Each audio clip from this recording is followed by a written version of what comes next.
Confirm करेंगे एक बार सभी लोग। Okay. Lagrange points notes matter तो अच्छा कुछ तो कमी है। आप वाले डाउट्स का मनोज जी इंतजाम करते हैं अभी, ठीक है, टेलीग्राम ग्रुप के अंदर ही होगा। ओके प्रॉपर सब कुछ ओके। एक बार मैं अपने साइड से चेक कर लेता हूँ, कभी कभी रोबोटिक वॉइस आने लगती है।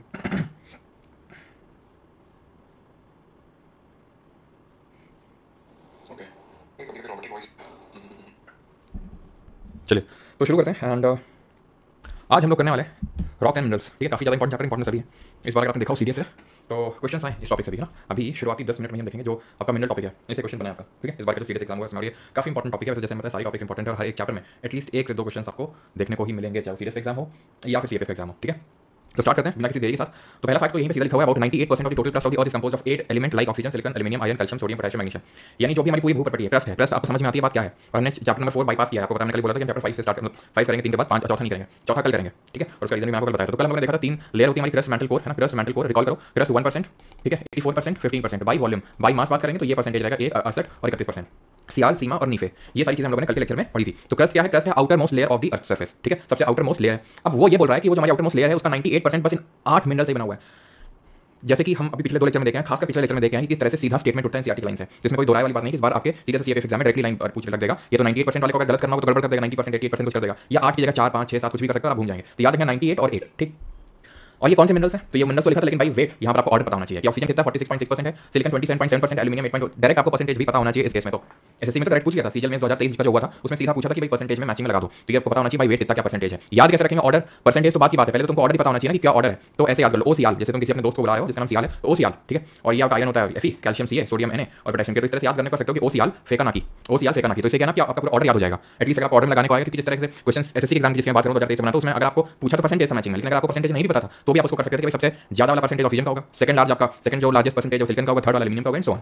और किस तरह से क्वेश्चन यहाँ पर फ्रेम कर सकता है? क्वेश्चन इस तरह से फ्रेम कर सकता है कि सबसे ज्यादा कौन सा मेटल पाया जाता है प्लस में, तो ऑक्सीजन आंसर नहीं होगा। अगर सबसे ज्यादा पूछेगा आपसे कौन सा एलिमेंट पाया जाता है तो नो डाउट ऑक्सीजन ही होगा, लेकिन अगर मेटल की बात कर देगा तो एल्यूमिनियम होगा। सेकंड सबसे ज्यादा कौन सा मेटल पाया जाता है तो आयरन होगा। तो इस तरह से क्वेश्चन की फ्रेमिंग इस वाली टेबल से हो सकती है। ये टेबल बहुत इंपॉर्टेंट है, ठीक। तभी इसको मैंने हाईलाइट भी कर रखा है। नीचे बढ़ते हैं। अब ये बोल रहा है कि element in the earth crust are rarely found exclusively but are usually found with other element to make various substances, these substances are called as mineral. ये बोल रहा है कि एलिमेंट ये जो आपको दिख रहे हैं ऐसे नहीं कि ये ऑक्सीजन पड़ा हुआ है, ये आयरन पड़ा हुआ है, एल्यूमिनियम पड़ा हुआ है, सिलिकॉन पड़ा हुआ है, साइलोस में एग्जिस्ट नहीं करते हैं, अकेले अकेले नहीं रहते हैं, मिलजुल के रहते हैं। और जो मिलजुल के रहते हैं ना उनको बोलते हैं मिनरल, उनको बोलते हैं हिंदी में खनिज। समझ रहे हैं आप? तो मिनरल का हिंदी होता है खनिज। कहने का मतलब ये है, अभी तक हमने क्या पढ़ा? हमने ये पता है कि आउटर मोस्ट जो लेयर होती है उसको क्रस्ट बोलते हैं। तो वो बोल रहा है कि 98% जो की क्रस्ट है वो 8 मिनरल से बनी हुई है, ठीक, 8 एलिमेंट से बनी हुई, सॉरी 8 एलिमेंट से बनी हुई है। फिर बोल रहा है कि एलिमेंट अकेले नहीं पाए जाते हैं, कॉम्बिनेशन में पाए जाते हैं, और वो जो कॉम्बिनेशन है वो मिनरल कहलाता है। तो समझ आया मिनरल होती क्या चीज है? तो mineral is a naturally occurring inorganic substance. एक कीवर्ड इंपॉर्टेंट है, अब वहां पर इस तरह से स्टेटमेंट लिख देगा which of the following regarding mineral is not correct. Inorganic organic कर देगा। अब नहीं पढ़ा होगा, नहीं ध्यान से पढ़ा होगा, पढ़ा सबने होता है कि हाँ एनसीईआरटी है, पतली सी किताब है, हाँ, और झिंगुर बना के उड़ा देंगे। लेकिन जब यूपीएससी का पेपर आता है तो यूपीएससी तुमको झिंगुर बना के उड़ा देता है। वो बोलता है क्या इसमें क्यों, अब क्या इसमें क्यों, कौन किसका एग्जांपल देते हैं? आनंद का, आनंद बुरा मान जाएगा, क्या लप्पू आनंद है क्यों कर। तो अब mineral is a naturally occurring inorganic substance है, तो ये चीज आपको पता होनी चाहिए। इनऑर्गेनिक है, ऑर्डरली एटॉमिक स्ट्रक्चर होता है। अब कुछ भी यहाँ पर चेंज कर सकता है कि atomic structure is not in a particular order, या फिर it has an indefinite chemical composition. Indefinite नहीं डेफिनिट होता है, वहाँ पे हाँ पढ़ा था कुछ डेफिनिट टाइप का, ठीक है, तुम्हारा डेफिनिट हो जाएगा, वहाँ से वाला डेफिनिट टाइप, ठीक है। ध्यान रखना इसका डेफिनिट केमिकल कंपोजिशन होता है, एक लाइन से एक पर्टिकुलर कीवर्ड से क्वेश्चन बनेगा। फिर से बता रहा हूँ इनऑर्गेनिक होता है, ये ध्यान रखना, ठीक है। इसका डेफिनिट केमिकल कंपोजिशन होता है और इसका ऑर्डरली एटॉमिक स्ट्रक्चर होता है। अब मिनरल इज कंपोज्ड ऑफ 2 और मोर एलिमेंट। अभी मैंने बताया कि एलिमेंट जो साइलोस में एग्जिस्ट नहीं करता है, मिलजुल के एग्जिस्ट करता है, यानी कि कंपोजिशन उसका एग्जिस्ट करता है, that is called as mineral. But sometimes single element mineral like sulphur, copper, silver, gold, graphite etcetera found, यानी कि कभी-कभी, क्योंकि वहां पे वो लिखा था, ऐसा नहीं लिखा था कि कभी नहीं पाया जाएगा एलिमेंट, ये था रेयरली पाया जाता है अकेले। तो कुछ ऐसे हमारे मिनरल्स हैं जो सिर्फ सिंगल एलिमेंट से बने हुए हैं। एलिमेंट अगेन रिपीट ऐसे अकेले बहुत ही रेयरली मिलता है, कंपोजिशन में मिलेगा और उसको मिनरल बोलते हैं। यहाँ पर भी आप देखिए तो ऐसे एलिमेंट अकेले नहीं पड़ा हुआ है। अगर हम देखें तो कुछ ऐसे मिनरल है जिसमें सिर्फ एक ही एलिमेंट है, sulphur, copper, silver, gold, graphite. Graphite में आपको पता है कौन सा एलिमेंट होगा? कोई गेस, ग्रेफाइट में कौन सा एलिमेंट होगा? हिंट देते हैं, with N atomic number of 6 कौन सा एलिमेंट होगा? कार्बन, है ना। तो कार्बन होता है ग्रेफाइट में, ये चीज क्लियर हो गई। अब ये बोल रहा है कि भैया एलिमेंट तुम्हारे लिमिटेड ही है लेकिन मिनरल बहुत सारे हैं। ऐसा क्यों? क्योंकि सारे एलिमेंट जो हैं आपस में इधर उधर का कॉम्बिनेशन बना के वैरायटी ऑफ मिनरल को पैदा कर देते हैं। एलिमेंट कुछ ही है लेकिन मिनरल बहुत सारे हैं। क्यों? क्योंकि मिनरल तो एलिमेंट के कॉम्बिनेशन से बनते हैं, तो एलिमेंट डिफरेंट वेज में कंबाइन होकर बहुत सारे वैरायटी ऑफ मिनरल्स फॉर्म करते हैं, ठीक। तो एलिमेंट लिमिटेड है लेकिन मिनरल लगभग एटलीस्ट 2000 है। अब ये तो खैर डेटा शायद ही पूछना बहुत ही रहेगा, ठीक है। The basic source of all mineral is the hot magma in the interior of the earth. अब बात आती है मिनरल का सोर्स क्या है, कहां से आते हैं? तो अंदर जो मैग्मा है ना, मैग्मा मतलब एस्थेनोस्फीयर और कुछ नहीं। एस्थेनोस्फीयर क्या है? एस्थेनोस्फीयर है लिथोस्फीयर के जस्ट नीचे का हिस्सा। लिथोस्फीयर क्या है? जल्दी जल्दी से तुम लोग लिखो, बताओ लिथोस्फीयर क्या चीज है, जो कल मैंने आपको बताया था। What is lithosphere? New NCERT में डिफरेंट डेटा है। अच्छा एनसीईआरटी में चैप्टर नहीं है क्या? आई थिंक नई वाली में नहीं है भैया, लेकिन ऐसा नहीं किया, ऐसा नहीं किया। अभी इसी बार क्वेश्चन में दिखाते हैं, ठीक है। तो पढ़ना है, चैप्टर बहुत इंपॉर्टेंट है। नई वाली में थिंक मिसिंग है। Okay will you buy my friend, okay said by carbon. चलो भाई, तो ये चीज क्लियर हो गई कि भाई बेसिक सोर्स क्या है मिनरल्स का। तो लिथोस्फीयर क्या है? क्रस्ट है प्लस अपर सॉलिड मेंटल है। एस्थेनोस्फीयर नहीं आता, एस्थेनोस्फीयर उसके नीचे है। तो वही मैग्मा है। तो जब मैग्मा अंदर से जो मैग्मा है वो बाहर निकलता है तो वही मिनरल बनता है। ठीक है, वहीं से मिनरल का फॉर्मेशन होता है। When magma cools, crystals of minerals appear and systematic series of mineral are found in the sequence to solidify so as to form rocks. Mineral such as coal, petroleum, natural gas are organic substances. तो ये कुछ ऐसे हमारे mineral होते हैं जो inorganic नहीं बल्कि ऑर्गेनिक नेचर के होते हैं, कोल, पेट्रोलियम और नेचुरल गैस। ठीक है, एक्सेप्शन की कैटेगरी में आप इनको डाल सकते हैं। अब मिनरल की जो भौतिक विशेषताएं, बेटा इसको शारीरिक विशेषता में पढ़ना हिंदी में, भौतिक विशेषताएं। ठीक है, तो फिजिकल कैटेगरी एक बार मैंने गलती से शारीरिक विशेषताएं बोल दिया था। ठीक है, तो लोगों ने कुछ और भी फील ले लिया था। खैर, तो फिजिकल कैरेक्टरिस्टिक की बात हम यहाँ करने वाले हैं। ये तो उतना नहीं, इसमें स्ट्रक्चर के बारे में बात हो रही है, इससे कोई क्वेश्चन ऐसे नहीं बनेगा। क्वेश्चन बनेगा तो क्लीवेज से क्या होता है। Tendency to break in given direction producing relatively plane surface. अभी मैं पढ़ के बता रहा हूं, फिर सिंपल भाषा में बताऊंगा। मे cleave in one or more direction at any angle to each other. अब जरा अगला पढ़ना। Fracture, fracture is internal molecular arrangement so complex there are no planes of molecules that crystal will break in regular manner. तुम्हें समझ नहीं आ रहा क्या लिखा हुआ है ना, because yes it contains carbon dioxide organic है ना। तो अब ध्यान से ये चीज़ का समझना है, ध्यान से चीज़ समझना कि जो फ्रैक्चर है और जो क्लीवेज है, मतलब आपको सिमिलर लग सकता है कि एक ही जैसा है, या फिर हो सकता है तुमको कुछ लगे ही ना, कुछ समझ नहीं क्या है, क्या हो रहा है, हम तो कुछ और ही समझ रहे थे, कुछ और निकला।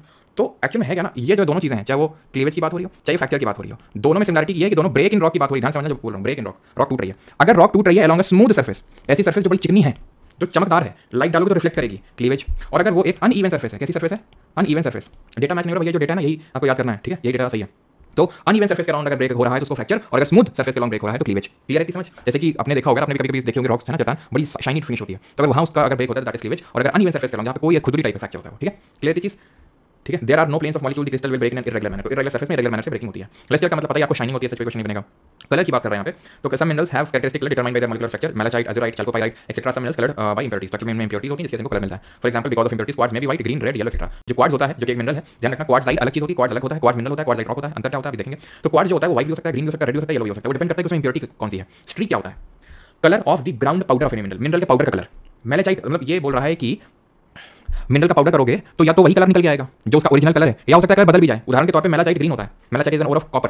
ठीक है, तो कॉपर इसमें होता है, ग्रीन होता है ओरिजिनली। ठीक है, लेकिन जब इसका स्ट्रीक निकालते हैं पाउडर, ठीक है, तो ग्रीन आता है।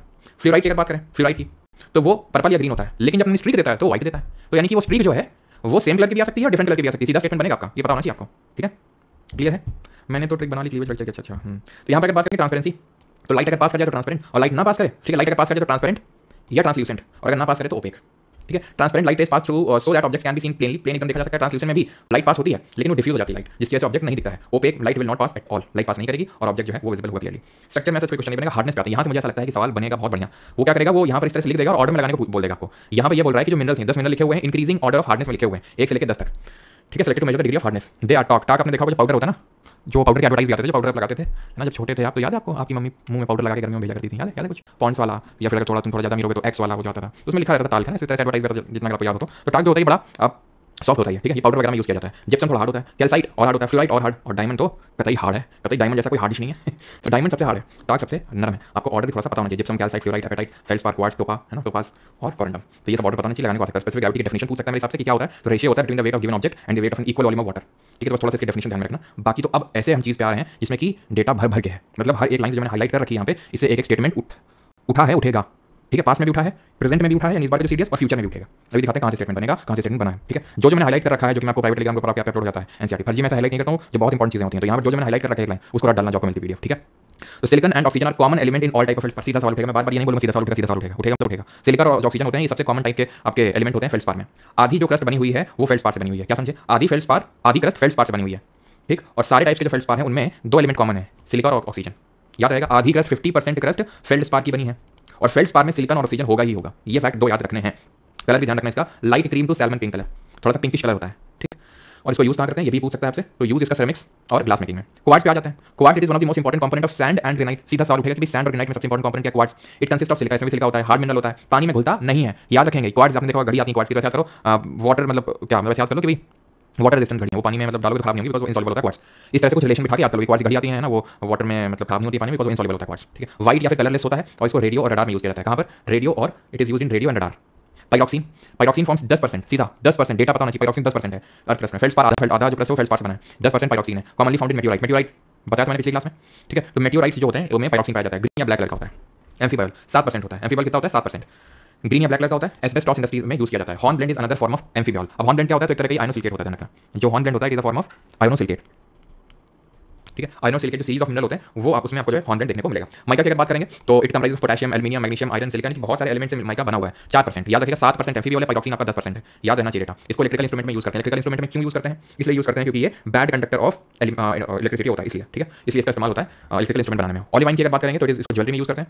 देन ग्रीनिश क्रिस्टल होता है और इसको often found in basaltic rock. बाकी वो beside this main mineral other mineral आपको बिल्कुल भी याद करने की जरूरत नहीं है, ये वाली चीज ठीक है। ये अदर मिनरल ये तो फिर भी आप थोड़ा देख सकते हो, लेकिन ये तो बिल्कुल भी याद करने की जरूरत नहीं। मिनरल मैंने इसलिए हाईलाइट नहीं कर रखा क्योंकि किस तो मिनरल याद रखोगे, ठीक है। लेकिन जो जितना हाईलाइट कर रखा है आप बोलोगे ऑलमोस्ट सारी हाईलाइट है, तो हाँ ऑलमोस्ट उतना आपको रटना है क्योंकि आए हैं सवालों से, इसलिए ठीक है। हाँ बिल्कुल आना चाहिए। क्लियर है यहाँ तक, किसी कोई डाउट तो नहीं है? एस्बेस्टॉस इंडस्ट्री क्या होती है? तो जो भी कंस्ट्रक्शन इंडस्ट्री होती है, ऑटोमोबाइल की, टेक्सटाइल की, ठीक है, बिल्डिंग कंस्ट्रक्शन, इसको एस्बेस्टॉस इंडस्ट्री बोलते हैं। ठीक, अब आते हैं कि मिनरल दो तरह के होते हैं। एक तो होते हैं मेटालिक और वो परसेंट यार मत भूलना, 50% फेल्सपार वाला, पाइरोक्सिन 10% है, पाइरोक्सिन 10% है और 7% क्या आपका एम्फीबियल, ठीक है, और 5% क्या जल्दी से बताओ? मेटालिक मिनरल और नॉन मेटालिक। मेटालिक वो है जो मेटल कंटेंट होता है जिसमें, और नॉन मेटालिक वो जिसमें कोई मेटल कंटेंट नहीं है। और अगर आपको ये समझ नहीं आती बात कि मेटल नॉन मेटल क्या होता है तो ठीक है, कोई नहीं, केमिस्ट्री में आप सीखेंगे कि मेटल और नॉन मेटल क्या होता है। वैसे तो आई थिंक इतना तो पता ही होगा आपको, ठीक। तो मेटालिक जो मिनरल है उनको भी 3 कैटेगरी में डिवाइड करते हैं। प्रेशियस यानी कि जो बड़े महंगे आते हैं जैसे कि सोना, चांदी और प्लैटिनम, और फिर फेरस और नॉन फेरस। फेरस वो जिसमें फेरस में आयरन या आयरन डिराइव्ड, आयरन खुद आ जाएगा और आयरन में ही अगर आप कुछ किसी चीज़ में मिक्स कर दोगे, जैसे फॉर एग्जांपल अगर मैं बात करूं तो स्टील के अलावा आप रॉट आयरन, कास्ट आयरन, ठीक है, कास्ट आयरन, ये सब जो डिफरेंट फॉर्म है, ठीक है। स्टील में क्या होता है? आयरन होता है, तो वो आपका फेरस मेटल कहलाएगा। नॉन फेरस में वो आते हैं जिसमें कि आयरन का कंपोनेंट है ही नहीं। एग्जांपल के तौर पे copper, lead, zinc, tin, aluminium, इन सब में क्या है आपका? नहीं है क्या? आयरन, इसलिए आपके कहलाएंगे non ferrous metals. Non metallic mineral पे आते हैं। नॉन मेटालिक मिनरल कौन से होते हैं? जिनमें कि मेटल कंपोनेंट नहीं होता है। For example cement is a mixture of non metallic mineral, तो सीमेंट आपका नॉन मेटालिक होता है। अब आते हैं रॉक्स पे। यहां तक आई थिंक मिनरल में किसी को कोई डाउट नहीं होगा कि मिनरल क्या होते हैं।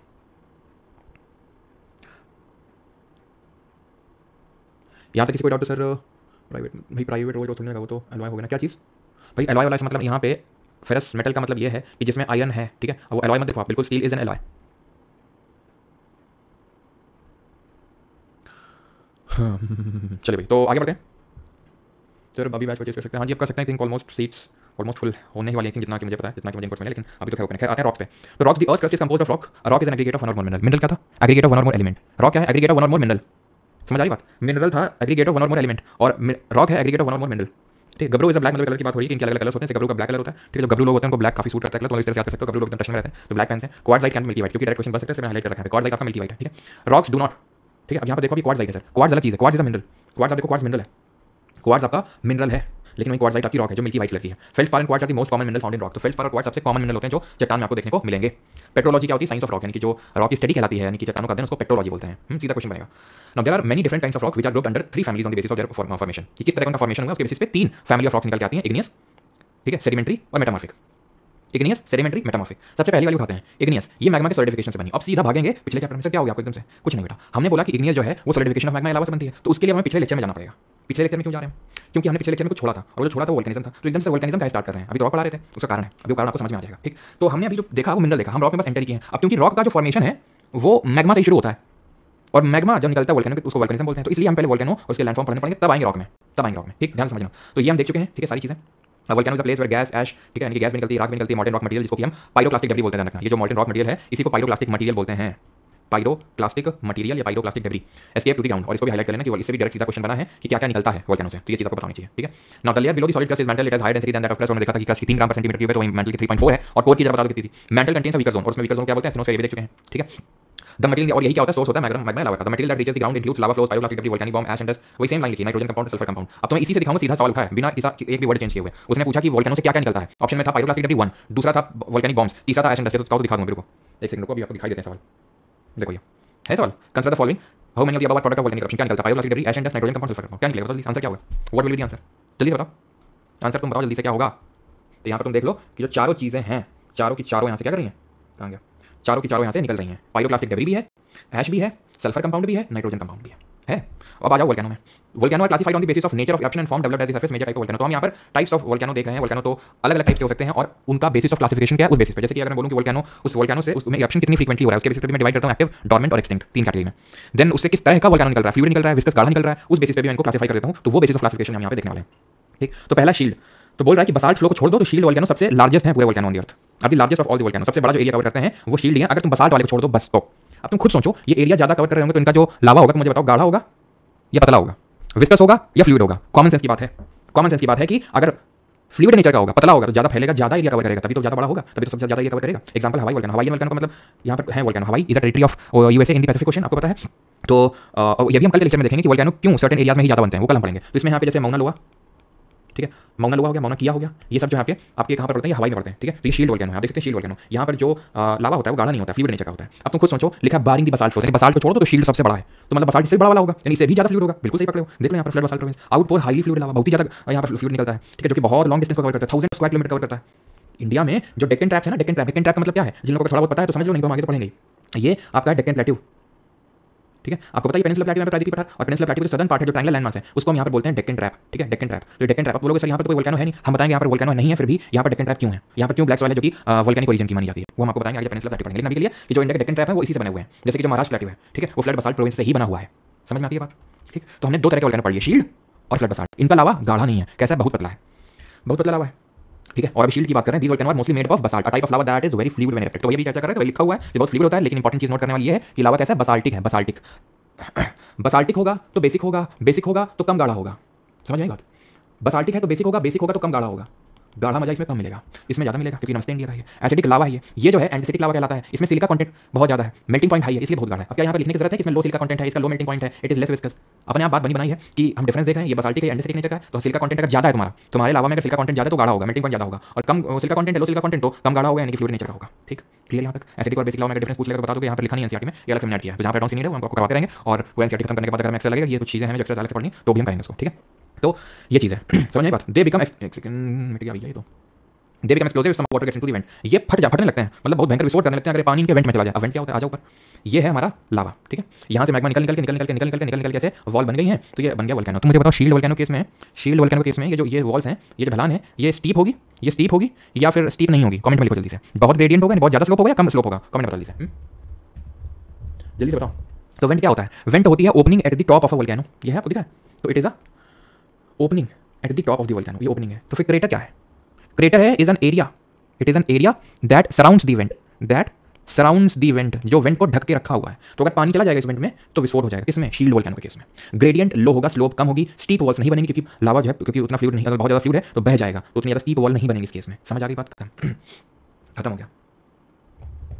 ठीक, तो ये भी एक लाइन थोड़ा ध्यान रखना कि the upcoming lava moves in the form of a fountain and throws out the cone at the top of the vent and develops into a cinder cone. तो इसी से सिंडर कोन वोल्केनो बन जाता है। अगर क्या होता है, जो लावा निकल रहा है वो फाउंटेन के रूप में निकलता है, ऐसे बौछार मार के निकलता है ना, फाउंटेन के रूप में निकलता है, तो उस केस में यहाँ पर कोन बन जाता है, जिसको हम सिंडर कोन वोल्केनो बोलते हैं। अब आ जाओ कंपोजिट पे। कंपोजिट क्या होता है? ठंडा और गाढ़ा लावा होता है। बसाल्टिक लावा कैसा होता है? लो सिलिका कंटेंट, कम गाढ़ा। एंडेसिटिक लावा हाई सिलिका कंटेंट, ज़्यादा गाढ़ा। समझ आई बात?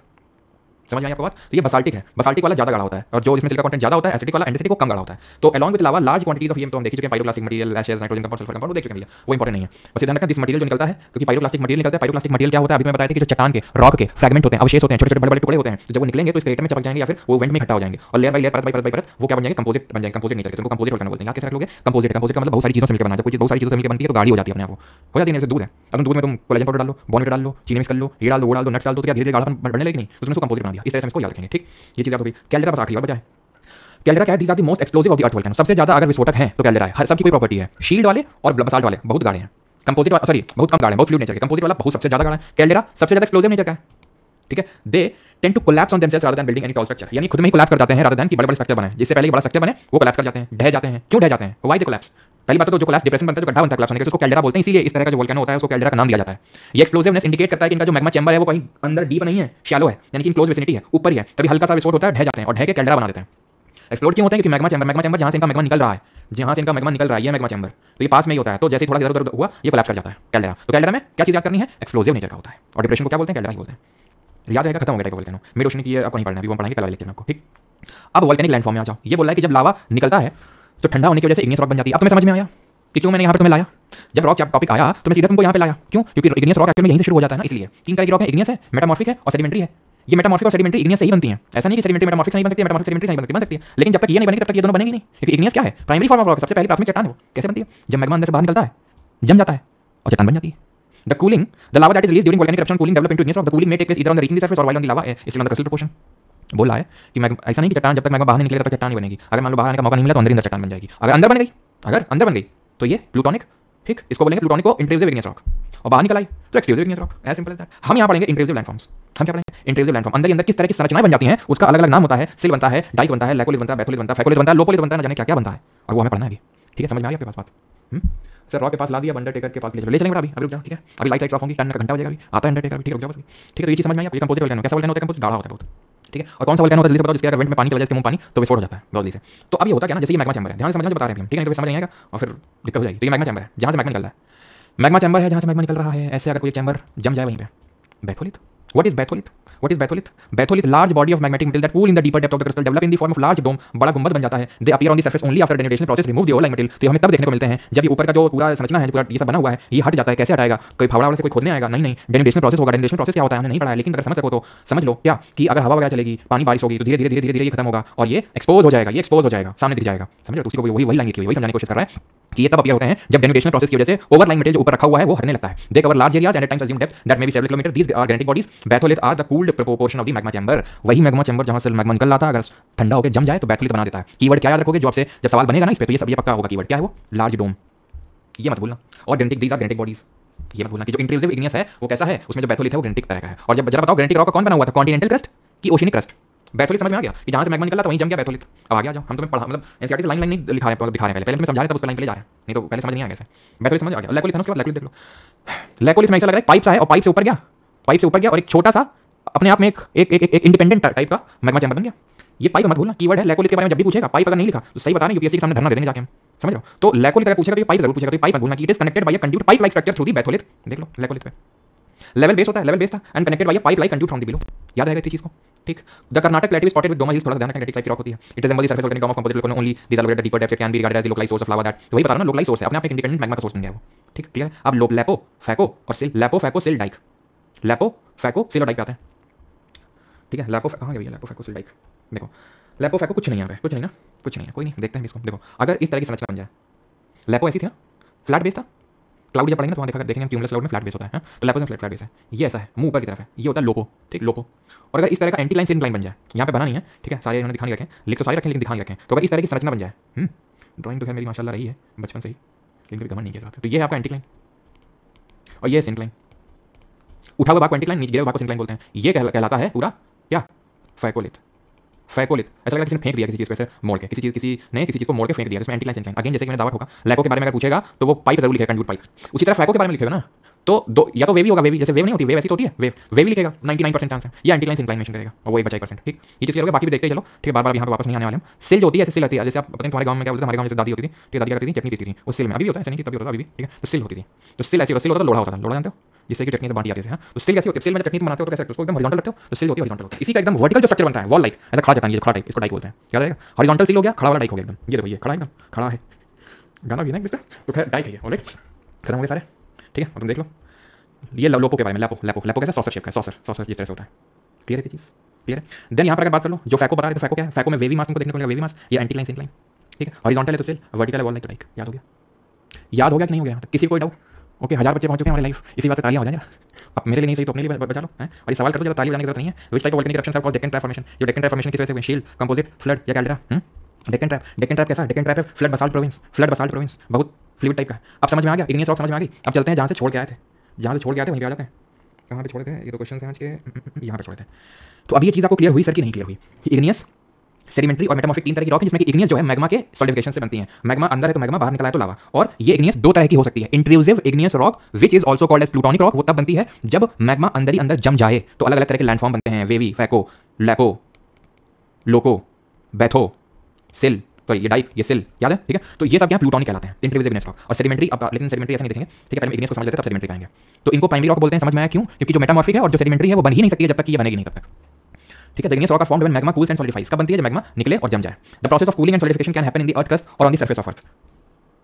समझ आ गई बात? ये प्रोसेस जो कूलिंग की है, सॉलिडिफिकेशन की, वो या तो अर्थ क्रस्ट में हो सकती है, एक्सक्लूसिव इग्नियस रॉक, या सरफेस पे हो सकती है, अंदर ही हो सकती है, इंट्रूसिव इग्नियस रॉक, ठीक है। और सॉरी ये आपको सॉरी उल्टा बोल दिया, अगर अर्थ क्रस्ट में हो रही है, ठीक है, अंदर ही अंदर हो रही है तो प्लूटोनिक रॉक यानी इंट्रूसिव इग्नियस रॉक, और अगर सरफेस में बाहर आके हो रही है तो एक्सक्लूसिव। इंट्रूसिव वाले को तो प्लूटोनिक बोलते हैं, एक्सक्लूसिव वाले का ऐसे कुछ नाम होता नहीं है, ठीक है। गुरुजी आईएमए जाने से पहले आपसे मिलना है, अच्छा कमल कुमार, सिलेक्शन हो गया क्या? चलो, तो igneous rock are classified based on texture. Igneous rock को हम टेक्सचर के बेसिस पर क्लासिफाई करते हैं। Texture depend upon size and arrangement of grain. तो इग्नियस रॉक जो है उनको हम टेक्सचर के बेसिस पर क्लासिफाई करते हैं। टेक्सचर डिपेंड करता है साइज और अरेंजमेंट ग्रेन्स का। ध्यान से, if molten material is cooled slowly, अगर धीरे धीरे मैग्मा स्लो होता है ग्रेटर डेप्थ में, तो मिनरल ग्रेन्स बहुत बड़े बनते हैं, और अगर एकदम से कूल हो गया तो छोटे छोटे स्मूथ ग्रेन्स बनेंगे। I can repeat, igneous rock को क्लासिफाई करते हैं टेक्सचर के बेसिस पे। टेक्सचर डिपेंड करता है ग्रेन के साइज और अरेंजमेंट पे, और ग्रेन साइज और अरेंजमेंट डिपेंड करता है इस बात पे कि वो जो मैग्मा या लावा सॉलिडिफाई हुआ है वो जल्दी से हो गया है, धीरे धीरे हुआ है, धीरे धीरे हुआ है तो बड़ा बनेगा, और एकदम से हो गया है तो छोटू सा बनेगा। समझिए, ये बैच में CAP paper 2 including CAP paper 2 अलग रैंक वो अलग है, ठीक है, उसका एक अलग डेडिकेटेड अभी जितना टाइम बाकी है उसका एक नहीं रिलीज करेंगे, सीएपी पेपर 2 चल रहा है लेकिन उसमें एनरोल करिएगा क्योंकि वो पुराना है, पुराना इन द सेंस उसमें जो काफी सारे क्लासेस हो चुकी हैं, थीम बेस्ड क्लासेस चल रही हैं, तो काफी सारी थीम्स ऑलरेडी हो चुकी हैं, ठीक है, तो सारे आपको बता देंगे कैसा क्या होगा। तो खैर एग्जांपल्स देखते हैं, गबरू ग्रेनाइट, बसाल्ट, प्यूमाइस, ये तो हमें याद रखते हैं, प्यूमाइस इसमें नहीं लिखा हो, प्यूमाइस भी लिखो, प्यूमाइस भी एग्जांपल है, तो हमारे एसएससी वाले छात्र छात्रा जानते होंगे, रखते हैं गबरू ग्रेनाइट, बसाल्ट, प्यूमाइस, इसके अलावा पेगमाटाइट, ये ध्यान रखना, ब्रेसिया, पेगमाटाइट और ब्रेसिया, ये दोनों भी आपके, ठीक है, ये दोनों भी कैसे होंगे आपके इग्नियस रॉक ही होंगे। क्या आप तैयार हैं सेडिमेंट्री रॉक के लिए? अगर हाँ तो बताइए हाँ, और अगर ना तो भी लिखिए हाँ। सेडिमेंट्री रॉक की बात करेंगे तो word sedimentary is believed from the Latin to be derived from the Latin word sedimentum, जिसका मतलब होता है सेटलिंग, यानी सेटल होकर बनती है। सेडिमेंट्री सेटल होकर बनती है। रॉक्स इग्नियस सेडिमेंट, अब ध्यान समझना, फोकस अपना ही रखना, मैं रिपीट नहीं करूंगा, बहुत इंपॉर्टेंट लाइन है, आराम से एकदम, ठीक है। ये बोल रहा है कि जो सेडिमेंट्री रॉक है वो इग्नियस, खुद सेडिमेंट्री या मेटामॉर्फिक, इनमें से कोई भी चट्टान, किसी भी तरह की रॉक अगर अर्थ सरफेस में एक्सपोज हो जाती है डेनिड्रेशनल एजेंट से, ये मैंने पढ़ा नहीं है लेकिन वही डेनिड्रेशनल एजेंट का मतलब है जैसे हवा, पानी, ग्लेशियर, ये सब जो होते हैं डेनिड्रेशनल एजेंट कहलाते हैं। तो ये क्या करते हैं ना, जब जाते हैं तो चट्टान को तोड़ते हुए जाते हैं, उसको तोड़ते फोड़ते हैं, जब तोड़ेंगे फोड़ेंगे तो उसके अवशेष बन जाएंगे, फ्रेगमेंट बन जाएंगे, ठीक। वो फ्रेगमेंट फिर ट्रांसपोर्ट होंगे, नदी लेके जाएगी, हवा थोड़ा सा लेके जाएगी उसको, नदी ग्लेशियर सब लेके जाएंगे, फिर क्या करेंगे, ये जो एक्सोजेनस एजेंसीज हैं, एजेंट्स हैं, इसको ट्रांसपोर्ट करके कहीं ले जाएंगे और इसका करवा देंगे क्या, इसका एक जगह डिपॉजिट इकट्ठा करवा के इसका कंपैक्शन करवा देंगे, यानी कि दबा देंगे इसे, ये layer by layer by layer by layer by layer क्या करेंगे, दब जाएंगे, और इस प्रोसेस को लिथेफैक्शन बोलते हैं, और इसीलिए इसको लेयर्ड रॉक बोलते हैं, क्योंकि लेयर बाय लेयर लिखा होगा यहाँ पे, लिखा तो होना चाहिए था लेकिन पता नहीं क्यों लिखा नहीं है, आगे लिखा है कि नहीं लिखा है, तो ध्यान रखना लिखा नहीं है क्या है, कोई नहीं, तो यहाँ पर लिख लो अलग से अगर नहीं लिखा है तो। ये लेयर्ड रॉक होती हैं, लेयर्ड रॉक होती हैं, और क्योंकि ये लेयर्ड रॉक होती है इसीलिए इसमें आपको फॉसिल्स यानी कि जीवाश्म भी देखने को मिलेगा, क्योंकि लेयर होती है, लेयर बाय लेयर होती है, तो बीच में फॉसिल होता है। फॉसिल क्या होता है सर, व्हाट इज फॉसिल? तो फॉसिल होता है जैसे जो प्लांट, एनिमल, ठीक है, ये सब जैसे आज प्लांट है, ठीक है, डेथ हो गई उसकी, वो पार्ट, ठीक है, वो गिर गया नीचे, तो धीरे धीरे ओवर टाइम वो फॉसिल बन जाएगा जीवाश्म। इसी से हमारे जो कोयला है, जो क्रूड ऑयल, कच्चा तेल, इन्हीं से तो बनता है फॉसिल से, ठीक है। और क्योंकि इसे लेयर बाय लेयर बनती है, तो आपको नहीं लगता है कि ऐसे सेडिमेंट्स जो फ्रेगमेंट है, जो सेडिमेंट फ्रेगमेंट है, उनके कॉम्पैक्शन लिथेफैक्शन से बना, वो जब इकट्ठा हो गए तो बीच बीच में छेद होगा, बीच बीच में गैप होगा, तो इसीलिए ये जो है पोरस नेचर की होती है। इस पर भी सवाल बना है इस बार के पेपर में, दो सवाल बने इस चैप्टर से, पोरस नेचर, इस पर क्वेश्चन बना है कौन सी सॉइल पोरस नेचर की है, तो ये तभी आप समझ पाएंगे, ठीक है। तो ये आपकी जो ये है लेयर रॉक होती है, ठीक है, फिर स्ट्रेटा देखने को मिलते हैं आपको, ठीक है। चलो, तो hence we see a number of layers of varying thickness in sedimentary rock, जैसे कि सैंडस्टोन, ओके, लिखा तो है लेयर, ठीक है, लेयर्स होती हैं इसमें अलग अलग थिकनेस की। अब वो किस तरह से बनी है, based on the mode of formation, इनको हम तीन कैटेगरी में डिवाइड करते हैं, mechanically formed, organically formed and chemically formed. Mechanical तरीके से जो बनी है, ऑर्गेनिक तरीके से बनी है, और जो केमिकल तरीके से बनी है, ध्यान से सुनना, इसी को ही प्लास्टिक रॉक भी बोलते हैं। प्लास्टिक देखो सेडिमेंट्री तीन तरह on the basis of formation, mechanical, chemical, organic. Mechanical को ही प्लास्टिक बोलते हैं, अगर कहीं पूछ ले, जो पूछेगा सवाल देखेंगे कि which of the following is plastic sedimentary rock, तो प्लास्टिक का मतलब यही होता है मैकेनिकली फॉर्म्ड। तो प्लास्टिक में कौन कौन सी आती है, सैंडस्टोन आएगी, कॉन्ग्लोमेरेट आएगी, लाइमस्टोन आएगी, शेल आएगी, लोएस आएगी। ऑर्गेनिकली फॉर्म में गेसेराइट आएगी, चॉक आएगी, लाइमस्टोन आएगी, कोल आएगी, ठीक है। और केमिकल में चर्ट आएगा, लाइमस्टोन आएगा, हैलाइट आएगा, पोटाश आएगा। तो अरे यार अभी दिख रहा है आपको ये, अभी स्क्रीन विजिबल है कि नहीं विजिबल है, फ्रीज तो नहीं हो गया, ये देखना पड़ेगा एक बार, फ्रीज तो नहीं हो गया, चर्ट आएगा, लाइमस्टोन आएगा, हैलाइट आएगा, पोटाश आएगा। तो अरे यार अभी विजिबल है स्क्रीन, नहीं विजिबल है, चलो ठीक, ओके। तो यहाँ पर तीन तरह का, तो आपने चीज़ को ऑब्जर्व किया,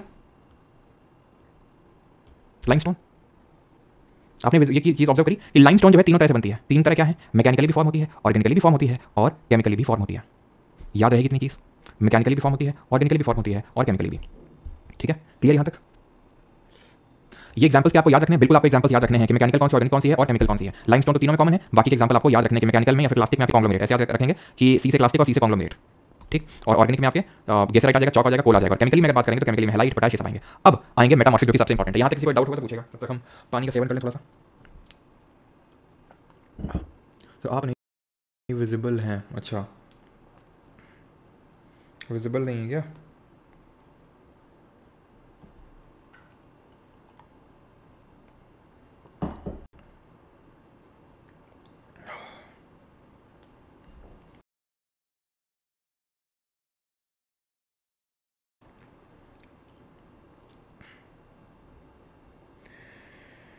हाँ सर, नोट्स पढ़ने के बाद एनसीईआरटी करनी ज़रूरी है भैया। एनसीईआरटी की भी हाईलाइटेड वाला हम डाल देते हैं, तो रिवीजन कर लिया करो उससे भी, बाकी तो नोट्स आपको मिल ही जाते हैं।